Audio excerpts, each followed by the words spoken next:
il ne faudra pas rater le coach en essayant de se mettre ensemble.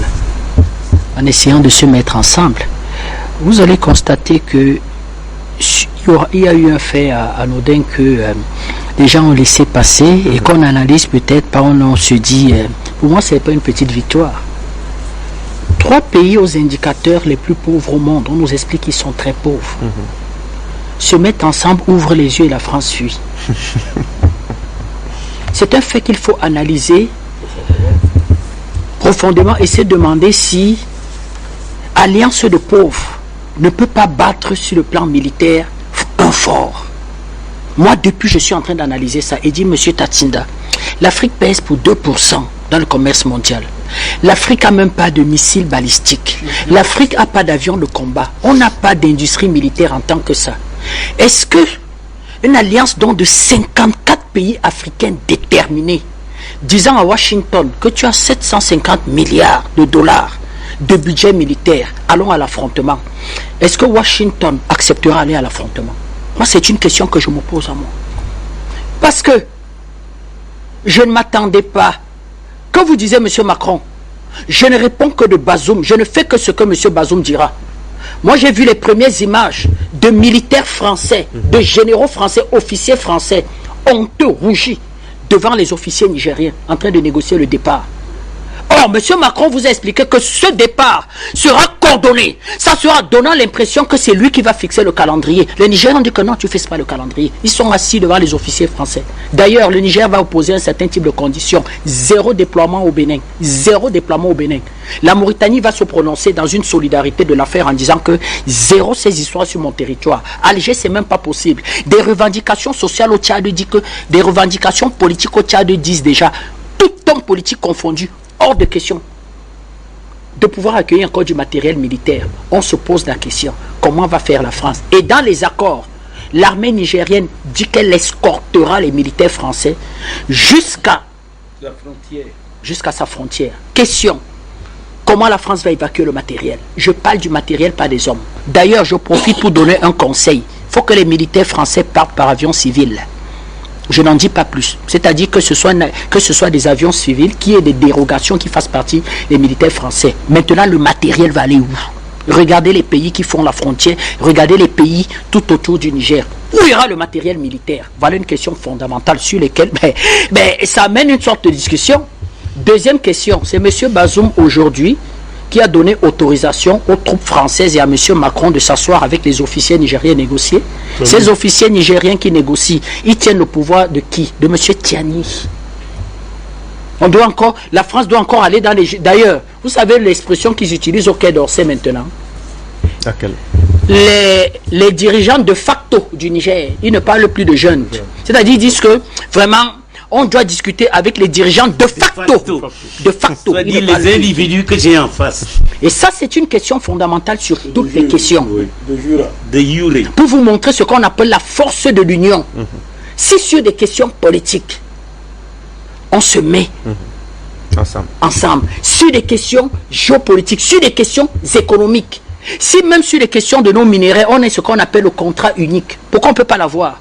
De dire que sur les questions de minerais en Afrique, l'Afrique va s'asseoir, réfléchir et va sortir le contrat unique. Ça veut dire que quand tu viens pour pouvoir exploiter l'uranium, que tu sois au Burundi, que tu sois au Cameroun, au Cap-Vert, eh bien tu respectes les conditions du contrat unique. Vous voyez donc que, avec ce que dit le grand frère parfait, la discipline et l'organisation. Tu as bien vu, grand frère, l'union. D'ailleurs, tu martèles ça depuis que j'étais connu sur les plateaux. Tu cries l'union. Tu cries l'union. Voilà les résultats de l'union.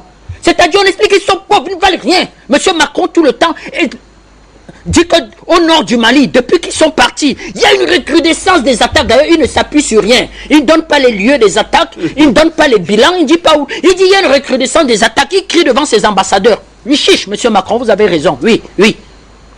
Venez installer M. Bazoum au pouvoir. Donc, ce n'est plus d'actualité. C'est la question que nous posons à M. Bazoum. C'est plus d'actualité, une installation de M. Bazoum au pouvoir. Il mise sur quoi? il mise sur un embargo économique qui va davantage rendre la vie compliquée au Niger et qui va désolidariser les Nigériens en quelque sorte du soutien politique de Tiani. Les Nigériens répondent que c'était le même pari au Mali. Mettez cet embargo pendant 2000 ans. On soutiendra. Parce que le soutien des Nigériens au pouvoir politique et à M. Tiani, ce n'est pas la personne de M. Tiani, c'est à l'orientation que M. Tiani est en train de prendre. C'est ça le soutien. C'est ça le soutien. C'est-à-dire que la souveraineté d'une... D'ailleurs, M. Tiani, dans son interview en langue locale, que j'ai apprécié parce que ça a permis de toucher la quasi-totalité de la population, il dit à partir d'aujourd'hui, c'est les Nigériens qui vont dicter les relations que nous aurons dorénavant avec la France. C'est-à-dire que la France part. Oui, peut-être il y aura Akalmi, peut-être Édouard Philippe, celui qu'on prépare pour prendre le pouvoir en France reviendra, mais ça sera aux Nigériens de dicter aujourd'hui le type de relation. Question de dire, c'est quoi que M. t'a dit? C'est-à-dire un pays souverain. Ce sont les populations qui dictent les conditions diplomatiques et les engagements que l'on a avec un autre pays quand vous êtes relativement souverain. Voilà la force de l'union. Et vous avez toujours des pays au sein de cette CEDEAO. C'est pour ça que j'ai aimé le président Banda. Et moi, je l'avais dit ici. Qu'est-ce que la Guinée attend pour intégrer cette alliance? Même si la Guinée ne veut pas rentrer dans le militaire. Peut-être M. Doumbouya, pour des raisons qui lui sont propres, ne veut pas s'afficher avec les 3 militaires. Il dit, moi, je ne m'affiche pas. Mais sur le plan économique, la Guinée n'a pas intérêt. Dans votre micro, Bertrand, je vous en prie. La Guinée n'a pas intérêt dans une alliance comme celle-là. Elle n'est pas seulement militaire, elle est économique. C'est-à-dire que quand on regarde la superficie, ça va chercher dans pratiquement 3 millions de kilomètres carrés. Avec les richesses à n'en plus finir. La Guinée, même aussi, qui est un scandale géologique, la Guinée n'a pas intérêt. C'est-à-dire que s'ils mettent une petite, même ne serait-ce qu'un contrat unique des pays de l'Alliance du Sahel, ils mettent un contrat unique là et disent que ceux qui vont exploiter dorénavant uranium minéré au Niger, au Soudan, au Niger, au Burkina, au Mali, en Guinée, ça ne va pas rapporter. Le port de Conakry ne peut pas avoir un chiffre d'affaires qui dopé à partir du moment où ces 3 pays-là décident d'utiliser ce port comme véritablement une voie d'accès sur un des corridors. Voilà la force de l'union. Voilà la force de l'union. C'est pour ça que cette union-là est appelée à atterrir ici au sein de Massémac. Une véritable union. C'est pour ça que nous avons souvent dit ici que construire notre CEAC ici, il faut bien réfléchir. Si c'est construire notre CAC à l'image de ce qui était la CEDEAO, on n'en veut pas. On n'en veut pas. On n'en veut pas. Surtout pas. La force de l'union. Ouais. Et il faut des dirigeants pour porter cette histoire.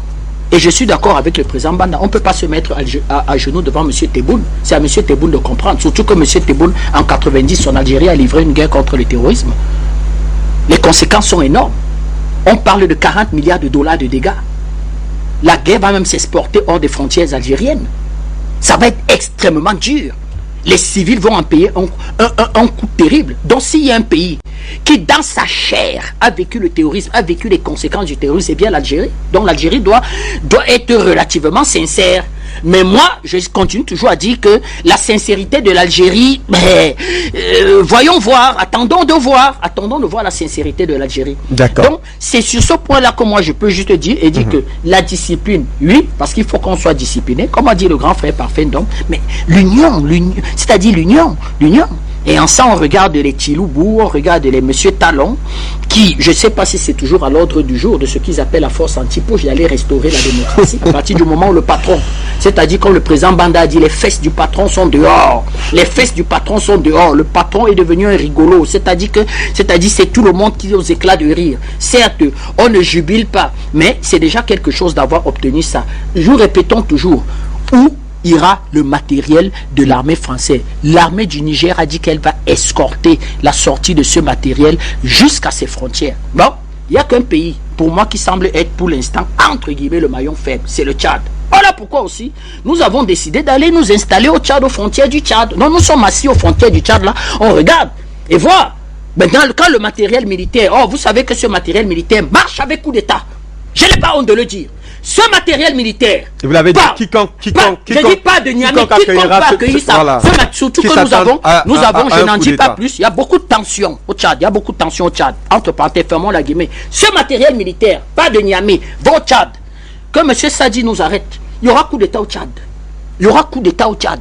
Si ce matériel militaire arrive, il y aura coup d'État. Ce matériel militaire va marcher avec coup d'État. Donc, celui qui veut la stabilité chez lui, qui veut la paix, qui a peur des coups d'État, qui ne veut pas de coups d'État, doit dire à la France que monsieur, ce matériel militaire. Dépouillez-vous. Washington, Et allez voir Washington ailleurs. a des avions Transal. Il n'y a que 2 pays qui ont des avions Transal. Tu as des Antonov russes. Tu as les Russes et tu as Washington. Les Ukrainiens veulent les guerriers, ils veulent les vendre. Ouais, voilà, président. Une excellente idée. Qu'on le Donc, transfère en voilà Ukraine. ce que nous pouvons dire D'accord. là-dessus. Allez, on va fermer avec vous, patient.